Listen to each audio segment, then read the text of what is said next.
Welcome back, everyone. I'm Chris Solomon from BoardGameBreakdown.com, and today I've got a new video for you where we will be talking about Libertalia Winds of Galecrest. So this is a reprint, retheme of an out-of-print game called Libertalia from 2012. That was designed by Paolo Mori, and Stonemeyer Games has recently put out a new reprint of it in 2022, and they gave it some new artwork. They gave it a new two-player mechanism, a new solo mode, and while the core mechanics are still there from the original game, it's a little spruced up. And so I thought what we would do is we would concentrate on the solo variants, because I've really had a lot of fun with it while I've been playing. It is one of the new additions to this version that the original Libertalia did not have, so I wanted to concentrate on it today. So we will do a quick setup, show you how that works, and then a one voyage or round playthrough of the solo game while I go through the how to play it. So before we go any further, I would like to ask you guys to check us out at the website, BoardGameBreakdown.com. We're also on Instagram at board.game.breakdown. So you could chat with us there, leave us any comments on either one of those that you would like to use. At our website, we are an Amazon affiliate. We're part of that program. So if you find Libertalia or any of the other products we've reviewed, such as Parks, Caper Europe, any of those things, and you feel like purchasing them, picking them up, they look like something that you would like, you can use the link on our website. It won't cost you anything extra. It'll just help support the site and the YouTube channel and our Instagram, and make sure that we can continue to create content to put out there. Make sure to subscribe on our YouTube channel so you are kept up to date as we have new videos coming out, and check the website out for new text reviews as we put them up there. So without further ado, let's set sail and let's take a look at Libertalia.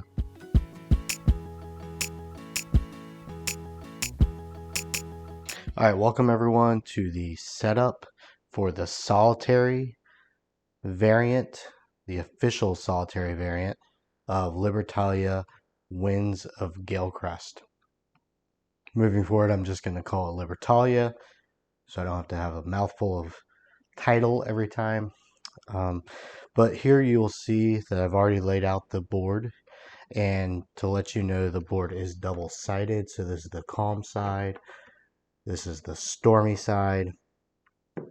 Supposedly the calm side is a little more friendly. The stormy side is more cutthroat as far as the actions that the loot tokens take down here, or the loot tiles. So we're going to start with the calm side, and we're going to just use that. But feel free, if you get the game, to obviously try out both, and then you can also even mix up some of the tiles so that you have some different scoring methods there. But for this video, we will concentrate solely on the calm side.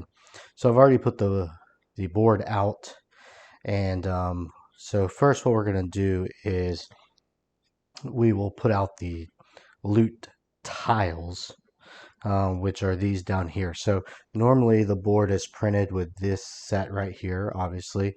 For the solo variant, the Autonoma version, you'll see this little icon here.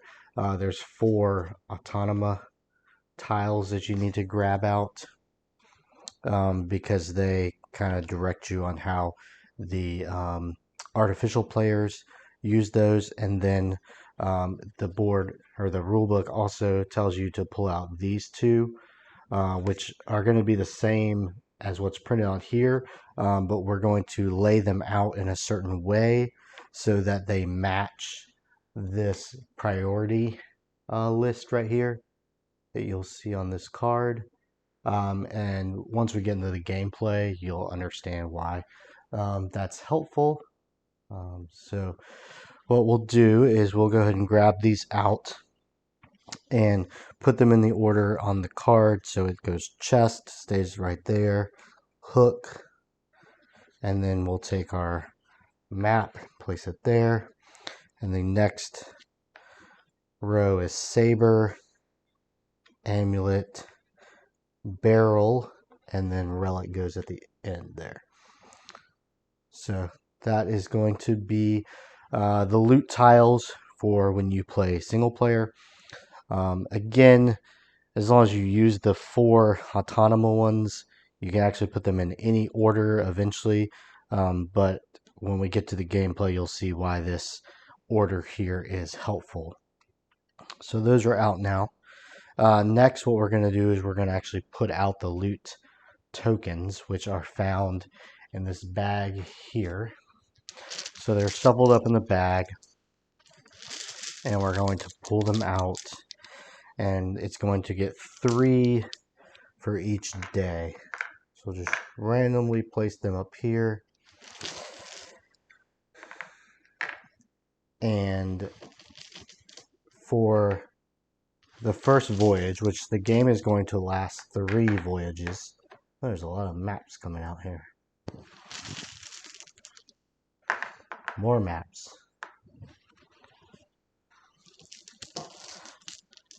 Oh, there's a relic. Alright, so we'll just place this bag back over here. So voyages are basically like the rounds. There's 3 of them in the game. So the first voyage we're going to fill up 4 days. The second voyage will fill up 5 days. And the last voyage will fill up all 6 days. And there's little reminders here at the bottom of each day. So we've got those out there. So that's good.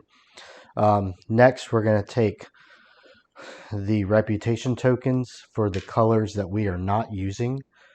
So Autonoma is always purple, or Automa. I think I said that incorrectly. And I'm going to play as green this time around. So these other ones we're just going to lay out to take up some of these spaces. And we're going to leave these 2 that have the little triangle that says 2-player unmarked. And so you would do this for on a 2-player game, or if you're playing the solo game. I'm going to take these 2, purple and my green, and I'm just going to kind of randomly, and then pull one out. And purple is going to go first in the reputation track and then mine. So you can kind of choose however you want to pick that. But essentially you need yours and the artificial player's reputation there. Filling up those 2 as a starting spot. All right, so next what we're going to do is we're going to make sure that the player that you are playing as has a couple things out. You're going to have your deck, which on one side has your airship, on the other side has 1 through 40 of the character cards. Hopefully your deck is in order. It speeds this up a whole lot. So we'll have that there. You also need your graveyard tile. So the back is your airship, and then you can flip it over, and that's where you're going to put discarded cards. You also need your treasure chest, little spinner dial thing. Place that there. It should be 0, 0. And then you need the pool of money, doubloons. I throw them in that thing. I don't know if that's what that's for, but that's what I do. And we'll give out some starting money here in a second. For the Automa, you want their deck of cards. So their deck is unique. On one side, it has 1 through 40. It is missing 1 card that doesn't work in solo called the Wind Nymph. But you'll see that on one side there's this purple, and then on the other side there is this orange for the pilfer. So basically when you play the solo version, you're playing against 2 artificial players, but they're sharing 1 deck. So you want their deck out here. You'll see the back has this kind of little chart on it. We'll explain what that means as we go, but you'll take theirs and you're just going to shuffle their deck up.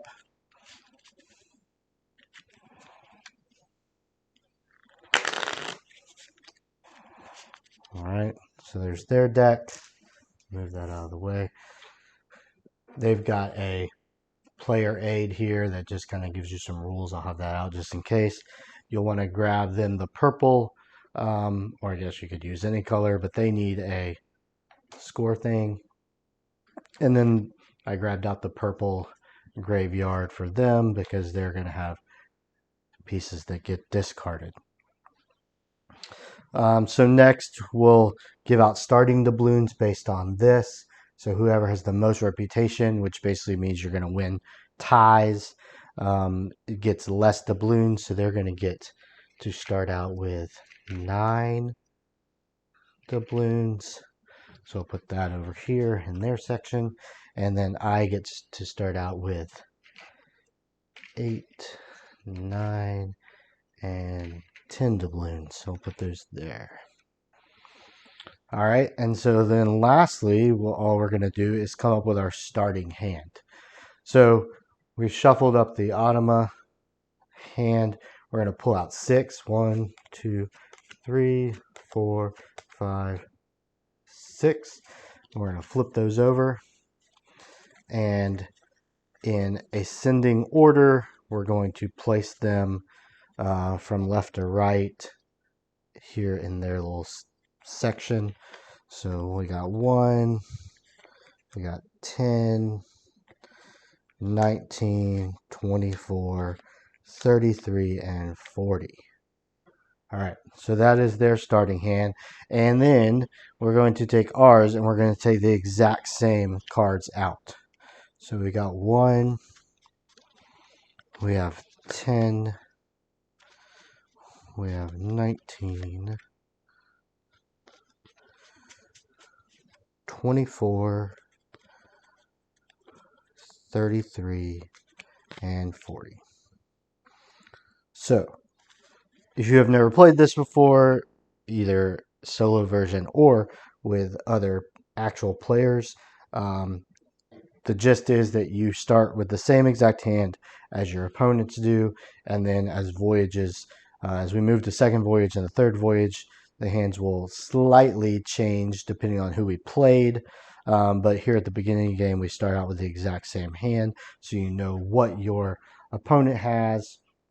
You don't actually know what the Pilferer, which is the third opponent, you don't really know what they're going to play, but they don't even score points. They're just out here to kind of disrupt the loot tokens.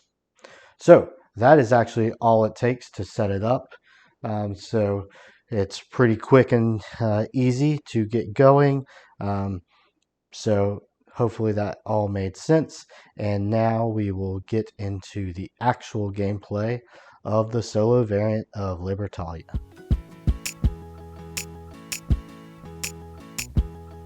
So welcome back. We're going to get into the actual gameplay, and we'll play probably through one voyage, which is essentially one round, and I'll show you how this works. So if you'll remember, we have our cards down here.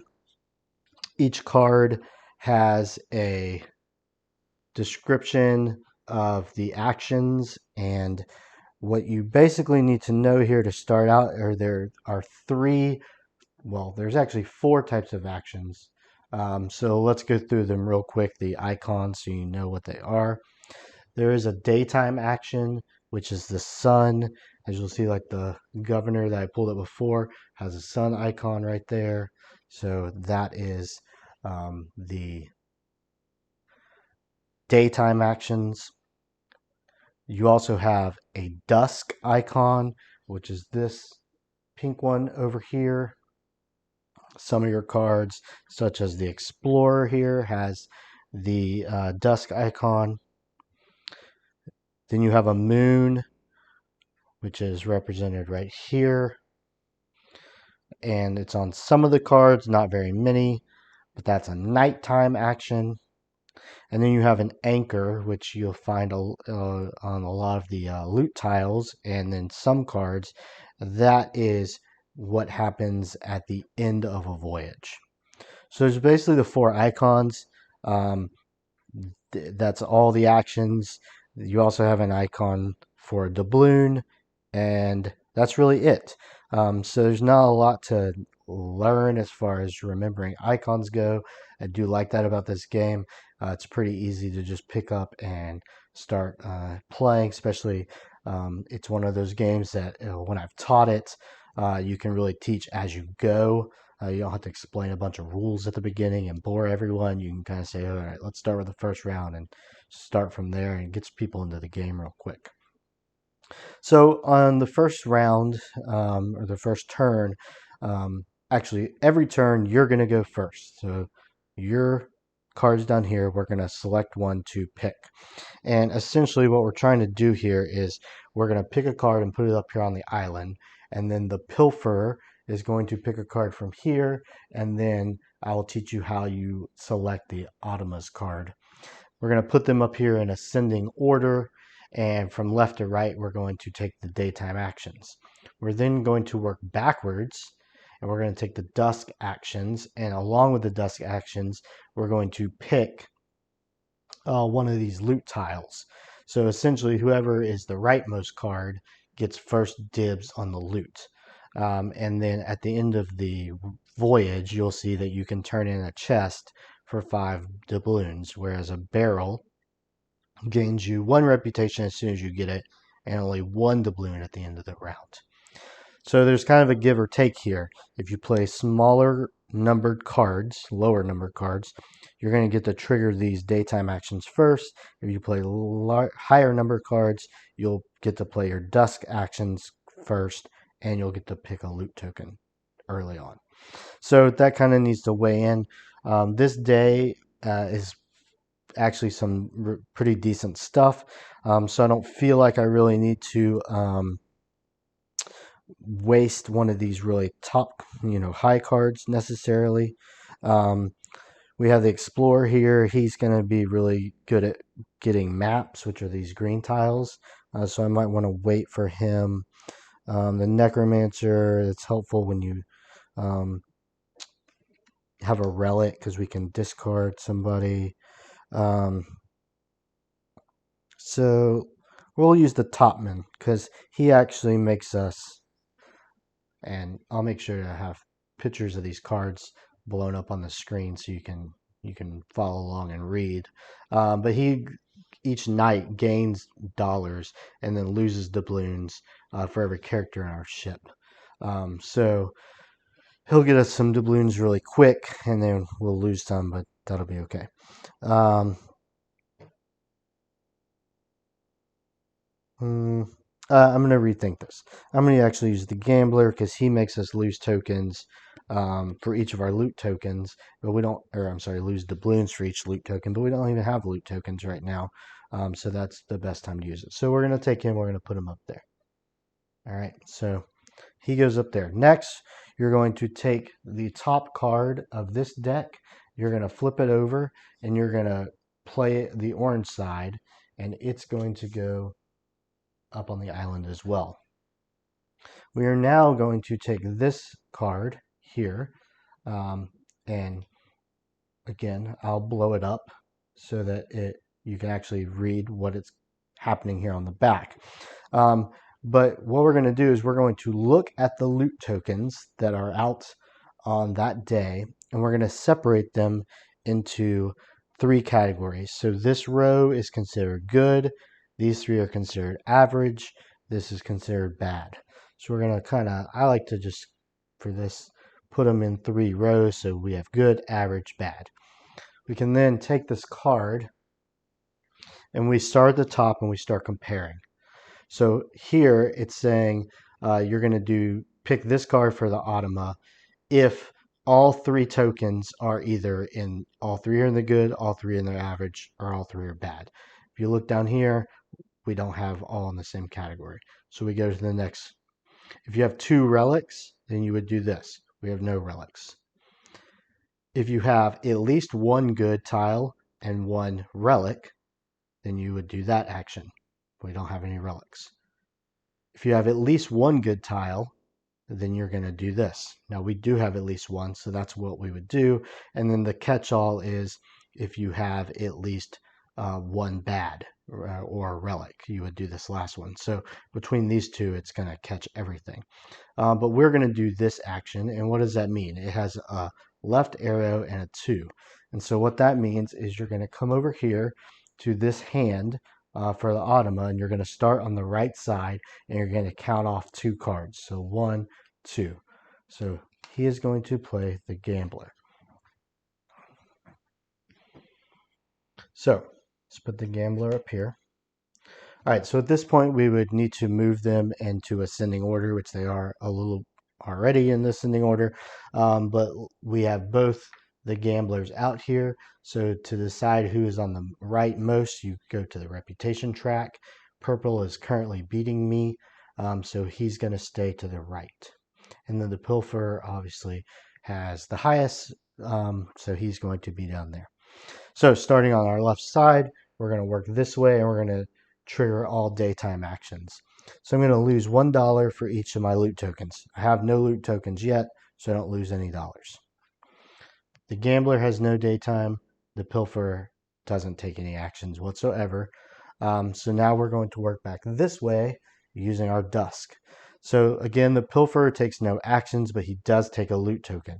And he takes a loot token based off of this priority that we talked about. I mentioned the setup. It's nice to set up the tiles this way because this is basically the priority. So it's very easy to look down here and say, okay, is there a chest? Yep, there's a chest. The pilfer wants it. The pilfer is going to simply put that back in the bag because they don't score any points.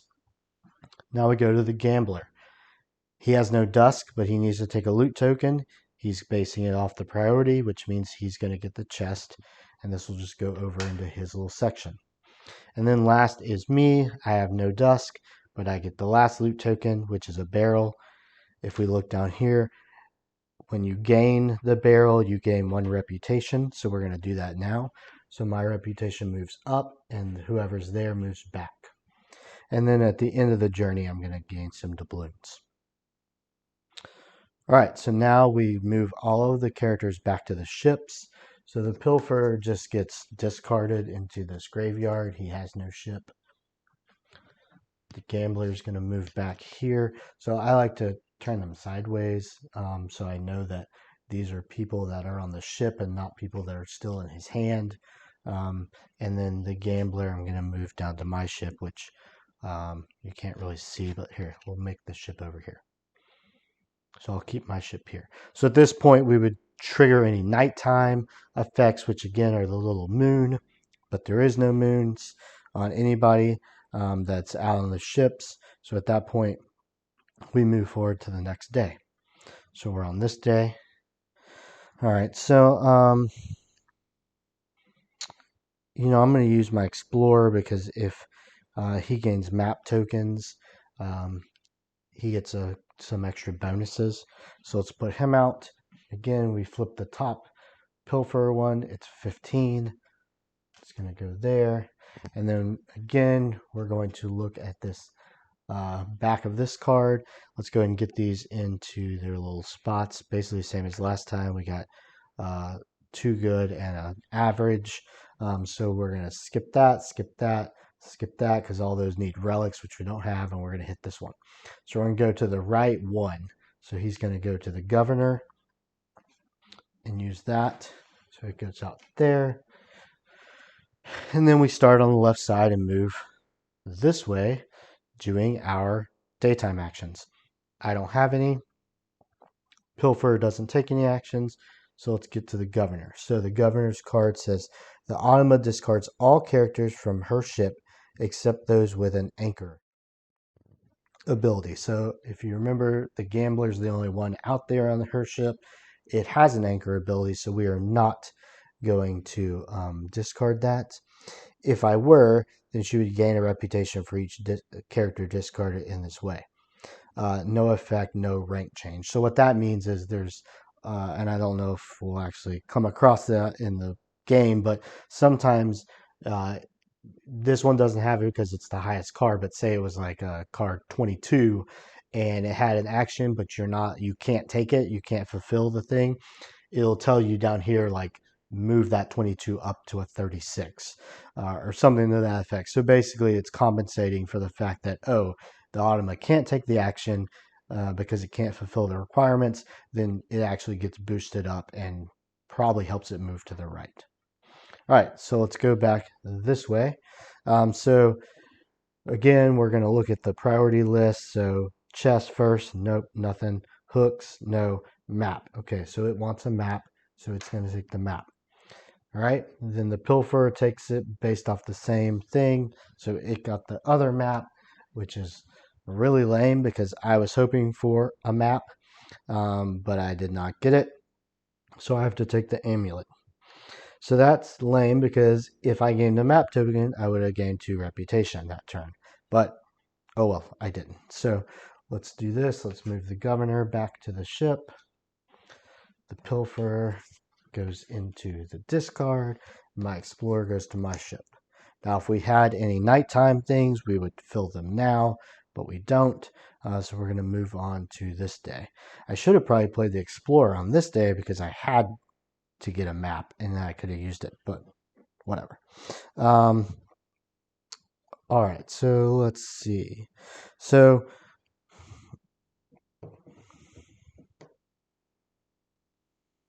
I want to say my governor for this day because I want to make sure I don't end up with a relic.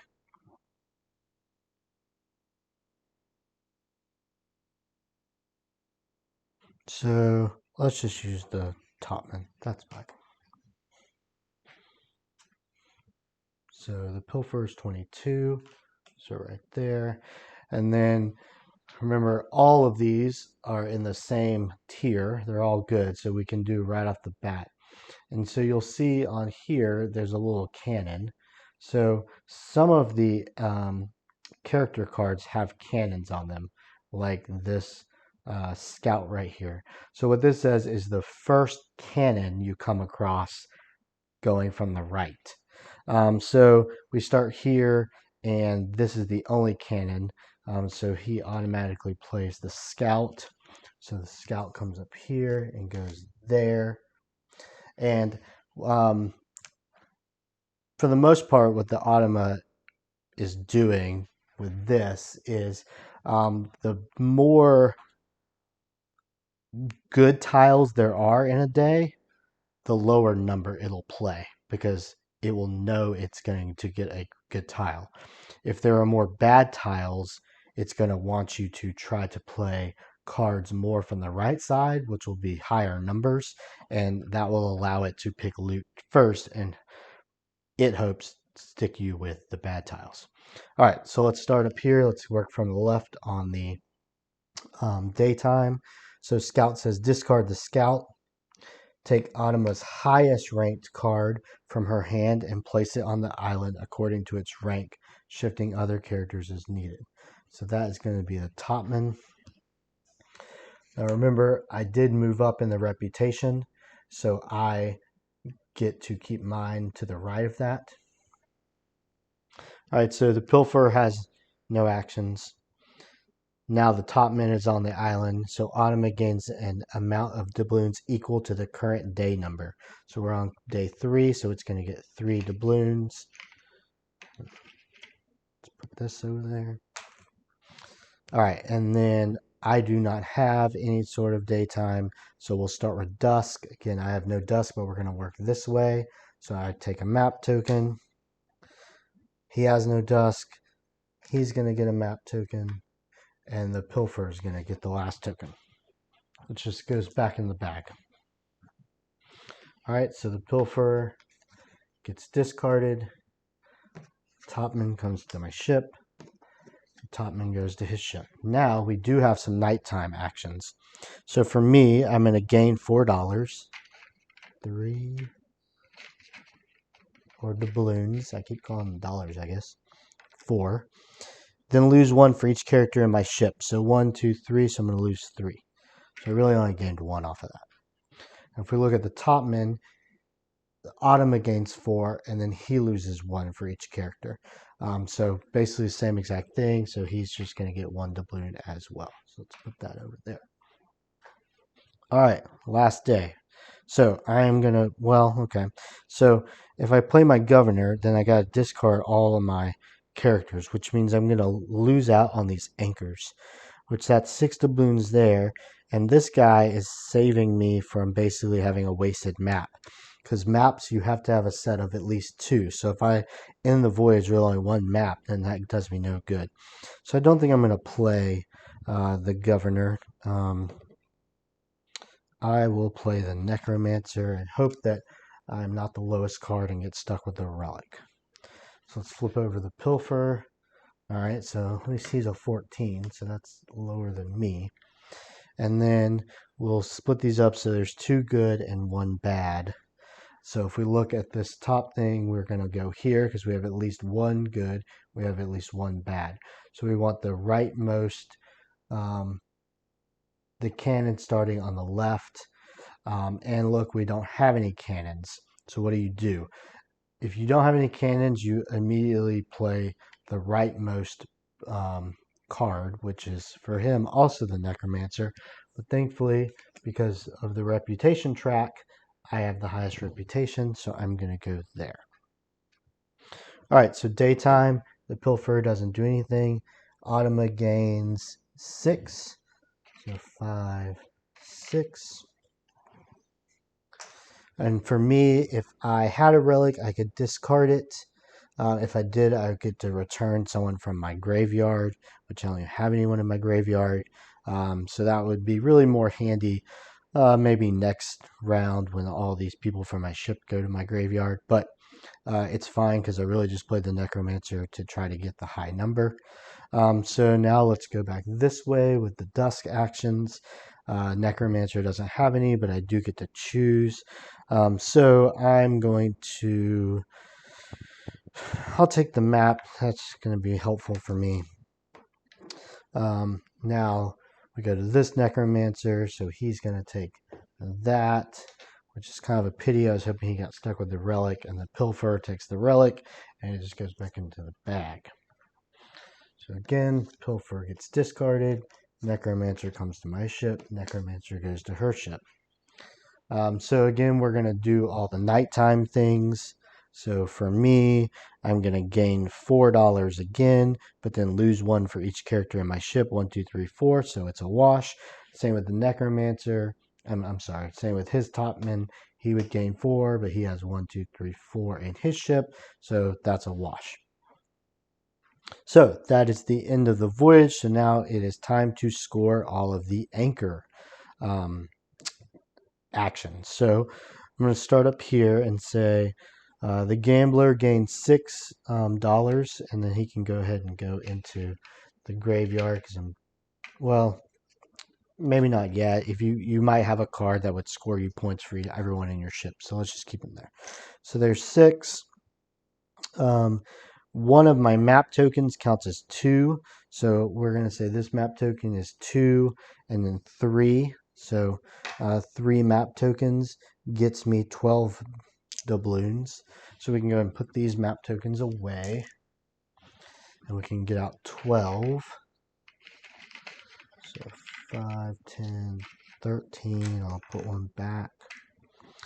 No anchor, no anchor. So that handles all the anchors on my ship. And now we're going to go to these. And so an amulet gains me 3. So I'll put that back and get $3. And a barrel gets me 1. So I'll put the barrel back and I get $1. 1 doubloon.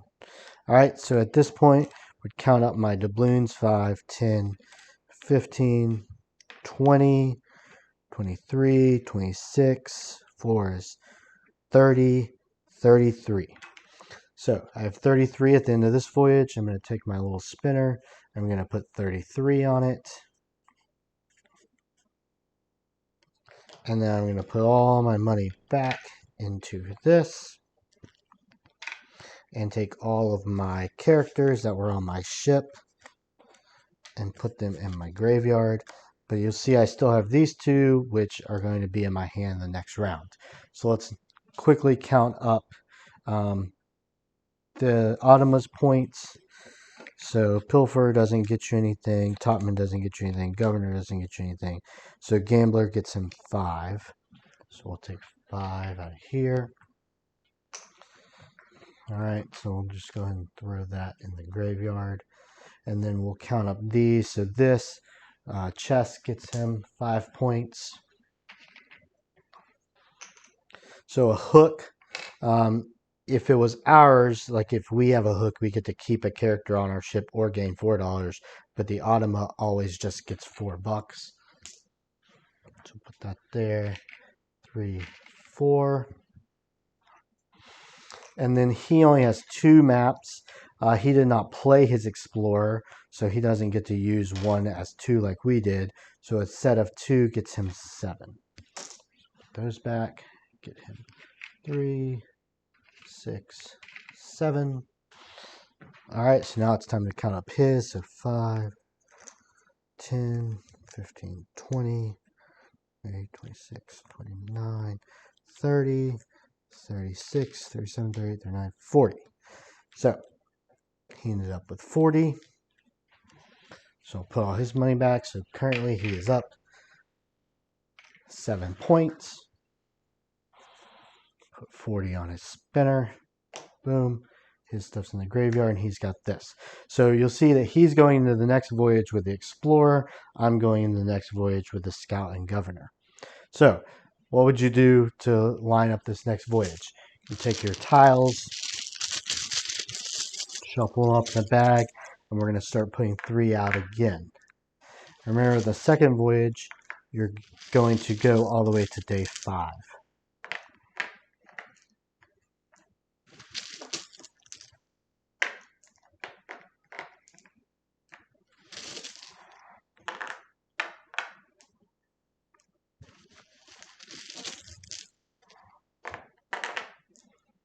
All right, so that would be the loot for this voyage. We would look at the reputation and we'd give out the appropriate starting doubloons. So he would get 10. I would get 9. And then you would take the top 6 of his cards. 1, 2, 3, 4, 5, 6. Flip them over. We're going to do the same thing. We're going to stick them down here in ascending order, left to right.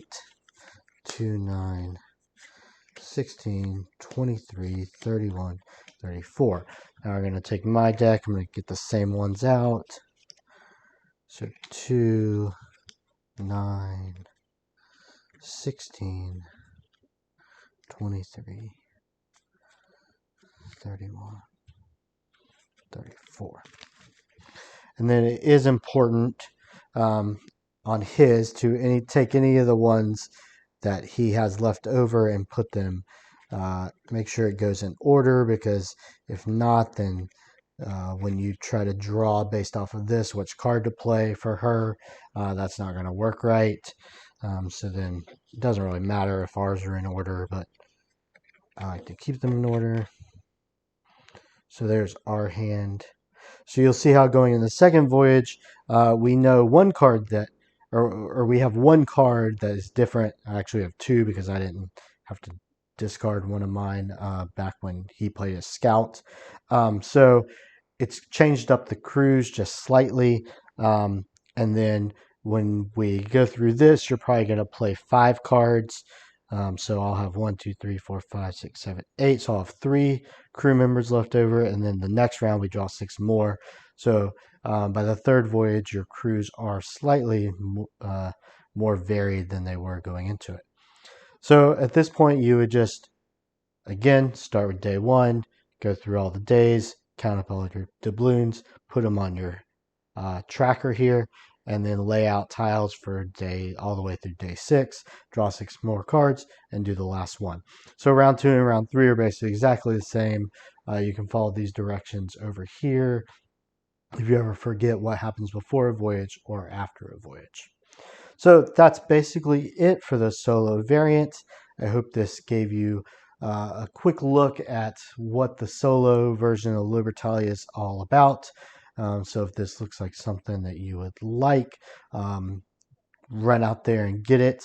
I can't really recommend Stonemaier games any more than I already have. I love Stonemaier games products. They're some of my favorite games that I own, and this one's really no different. High quality, so hopefully, if this is something that you like, you can find it at your local game store, or if you go to our website at boardgamebreakdown.com, there should be an Amazon link there. You can buy it through that. It doesn't cost you anything extra, but it does help support the site. So please visit the site, check out our other YouTube videos, subscribe, hit us up on Instagram, board.game.breakdown. Let us know what you think, and stay tuned for more videos in the future. Thanks, everyone.